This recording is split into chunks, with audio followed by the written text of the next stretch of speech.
Қаразере ерекше емдік қасиеті бар өсімдік. Сәлем баршаңызға достар, каналыма қош келдіңіздер. Бұл видеода сіздерге қаразеренің ерекше емдік қасиеттері жайлы айтатын боламын.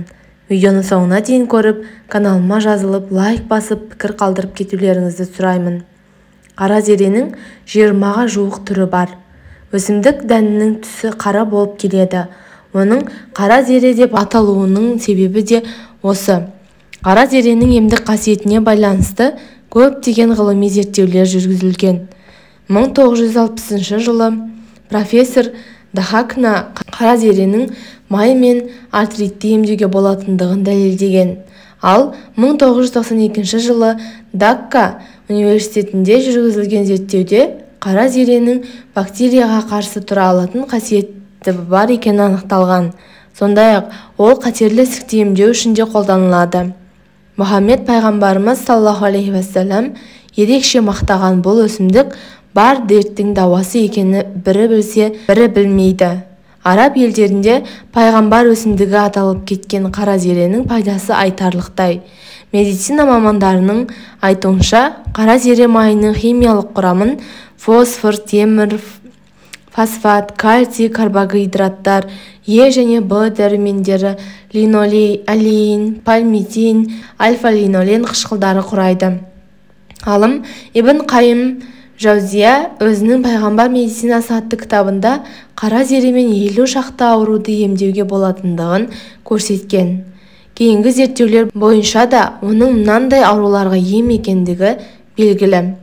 Қандағы холестеринді азайтады, ағзаны улы заттардан тазартады, иммунитет жүйесін күшейтеді, инсультқа қарсы тұрады, артрит, яғни буын ауруы мен бауыр ауруынан айықтырады. Құрамдағы тимохинон арқылы қандағы глюкозаны азайтады. Құрамдағы эфир майлар арқылы бактерияларды өлтіріп, олардың көбеюін тоқтатады. Бронхит пен астмаға, тыныс жолдарының қабынуына ем болады. Ішектердегі қажетті бактерияларды қалпына келтіру арқылы іш құрылысының жүйесін реттейді. Тері ауруларына пайдалы. Қотыр, қышыма және бөртпе, тағы басқа сияқты ауруларға ем болады. Өт пен бүйректе жиналған майда тастарды уатады. Несеп жолдарын тазалайды. Ішті жүргізеді. Ішек құрттарын жоюға көмек береді. Бала емізетін әйелдердің сүтін молайтады. Сүйелді кетіреді. Жөтел мен сары ауруға таптырмайтын ем. Белсіздікке ем болады. Семіздіктен арылуға көмектеседі. Тәбетті арттырады. Және де асқазанның ойық жарасын жазады. Етеккір циклін қалпына келтіреді. Қаразеренің негізінен дәнектері мен майы емге пайдаланылады.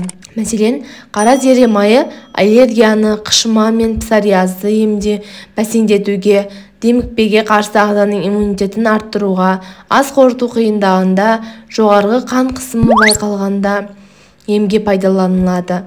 Түрлі витаминдер, минералды тұздар, микроэлементтермен қатар қаразере майының құрамында көмірсулар, белоктар мен майлар да бар. Қаразере инсульттан құтқарады. Қаразере гипертониялық науқастарда қан қысымын қалыпқа келтіру қабілетіне ие. Жоғары қысымды жеңілдету үшін бір шай қасық қаразере тұқымын алып, оларды ұнтаққа айналдырып, 250 мл қайнаған су құяды. Жылы орап, аздап суығанша күтеді. Және бұл құралды күн сайын аш қарынға қабылдау керек. Тек инфузиямен бірге сарымсақтың 2 бөлігін жеу керек. Қаразере мидың белсенді жұмыс істеуіне көмектеседі. Бұл үшін бір ас қасық құрғақ жалбыз бен бір шай қасық қаразере тұқымын алыңыз. Және стакан суық су құйыңыз. Қайнатыңыз және термосқа құйыңыз. Термоста 1 сағат бойы ұстаңыз. Бұл сусынды шөлді басатын сусын орнына қабылдау керек. Тек инфузия күндері кофе немесе шай сияқты сусындарды ішуге болмайды. Кейбір зерттеушілер қаразере қан қысымын төмендететінін және тамырлардың тарылуын, құрысуын болдырмайтынын, холестеринді айтарлықтай төмендететінін айтады. Сіздермен бөліскім келген осылар еді достар. Сіздерге пайдалы болды деген ойдамын. Каналыма жазылып, лайк басып, пікір қалдыруды ұмытпаңыздар. Келесі видеоға дейін аман сау жүріңіздер.